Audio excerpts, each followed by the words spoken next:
غوث اعظم کا دربار، اللہ اللہ کیا کہنا، اللہ اللہ کیا کہنا، غوث اعظم کا دربار۔ کون ہے حضرت عباس ابن علی، جن کے لیے تہجد میں مولا نے دعا مانگی ہو؟ وہ علی جن کے حسن حسین جیسے بیٹے ہوں اور کہیں پروردگارہ ایک ایسا بیٹا دے جو کربلا میں میری نمائندگی کرے۔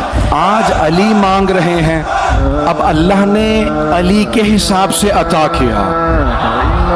جب عطا کیا تو کہا علی میں آپ کو عباس دوں گا۔ عباس کس شعر کو کہتے ہیں؟ تو میں نے لغت میں دیکھا تو مختلف معنی لکھے تھے۔ ایک جگہ لکھا انگڑائی لیتے ہوئے شیر کو عباس کہتے ہیں، توجہ۔